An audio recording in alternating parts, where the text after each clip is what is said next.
Penampilan pria ini memang terlihat unik dan nyeleneh sekali. Berambut gondrong, mengenakan celana pendek, dan kerap bertelanjang dada, ditambah perilakunya yang di luar Nurul, layaknya seperti, maaf, orang tak waras, membuatnya mudah dikenali dan menjadi buah bibir di kalangan masyarakat. Namun anehnya, kendatipun penampilan dan perilakunya seperti itu, banyak sekali masyarakat yang segan dan hormat kepadanya. Bahkan, mereka sampai suntangan saat bertemu dengan sosoknya, menandakan bahwa sosok pria ini bukanlah sosok sembarangan. Pria ini adalah Gus Jakfar, putra bungsu dari Kiai Soleh, pengasuh pondok pesantren Sabilul Mutakin, yang ada di Desa Sambi Cilik, Kecamatan Gondang Wetan, Pasuruan, Jawa Timur. Mengutip dari berbagai sumber, dikatakan jika Gus Jakfar ini lahir pada tahun 1974.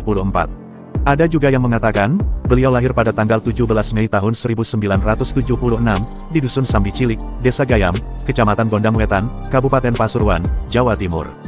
Sebagai anak bungsu dari seorang kiai, Gus Jakfar tumbuh di lingkungan pesantren yang kental dengan nilai-nilai keislaman. Meski demikian, ia memiliki jalan hidupnya sendiri, dan memilih jalan hidup yang berbeda dari saudara-saudaranya yang lain. Dulunya, Gus Jakfar ini dikenal sebagai pribadi alim yang suka memberikan ceramah kepada para masyarakat. Namun, seiring berjalannya waktu, ia berubah menjadi seperti sosok yang sekarang ini kita lihat. Sebagian besar masyarakat Pasuruan dan sekitarnya percaya bahwa sosok Gus Jakfar ini adalah seorang kekasih Allah alias wali Allah berpangkat wali majdub. Bukan tanpa alasan tentunya, kenapa sebagian besar masyarakat di wilayah setempat meyakini bahwa sosok Gus Jakfar ini adalah seorang wali majdub. Hal ini dilandasi dengan seringnya masyarakat setempat melihat dengan mata kepala sendiri dan mengalami langsung kedahsyatan karomah yang dimiliki oleh Gus Jakfar. Sebagaimana yang dialami oleh perempuan bernama Sumini ini, yang merasakan langsung bagaimana nyatanya karomah Gus Jakfar. Dikisahkan jika suatu hari, Sumini berpas-pasan dengan Gus Jakfar di sebuah gang.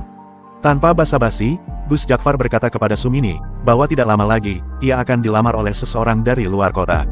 Bahkan Gus Jakfar sampai menyebutkan nama dari orang yang akan melamar si Sumini tersebut. Dan ternyata benar saja, apa yang diucapkan Gus Jakfar ini pun menjadi kenyataan. Selang seminggu setelah Gus Jakfar berkata kepada Sumini, Sumini pun dilamar oleh seorang pria dari luar kota, yang namanya sama persis dengan yang dikatakan oleh Gus Jakfar. Dan masih banyak lagi kisah mengenai sosok Gus Jakfar lainnya, yang tersebar di masyarakat. Kendatipun sosok Gus Jakfar ini, oleh sebagian besar masyarakat Pasuruan dianggap sebagai wali majdub, namun tak sedikit juga yang kontra, dan menganggap jika sosok Gus Jakfar ini, bukan seorang wali majdub, melainkan orang yang mengalami masalah kejiwaan. Terlepas dari penilaian masyarakat tentang sosoknya sebagai seorang wali majdub atau bukan, yang jelas sosok Gus Jakfar ini diakui oleh sebagian besar masyarakat Dusun Sambi Cilik, Kecamatan Gondang Wetan, Pasuruan, Jawa Timur, sebagai sosok yang bukan sembarangan dan harus dihormati. Bahkan ulama sekelas Gus Mus pun pernah menuliskan tentang sosok Gus Jakfar dalam sebuah cerpen karyanya. Di cerpennya itu, beliau mengatakan bahwa sosok Gus Jakfar ini bukanlah sosok sembarangan, melainkan sosok kekasih Allah yang tenggelam dalam cintanya kepada Sang Ilahi. Gus Jakfar adalah sosok yang unik dengan berbagai keistimewaan yang dimilikinya. Meskipun penampilannya nyentrik dan perilakunya seringkali sulit dipahami, namun banyak yang meyakini bahwa di balik itu semua tersimpan pesan-pesan spiritual yang mendalam. Karomah yang dimilikinya menjadi bukti kedekatannya dengan Sang Pencipta, menjadikannya salah satu tokoh yang dihormati dan disegani di wilayah Pasuruan dan sekitarnya. Wallahu alam, demikianlah biografi tentang sosok Gus Jakfar Pasuruan. Semoga bermanfaat.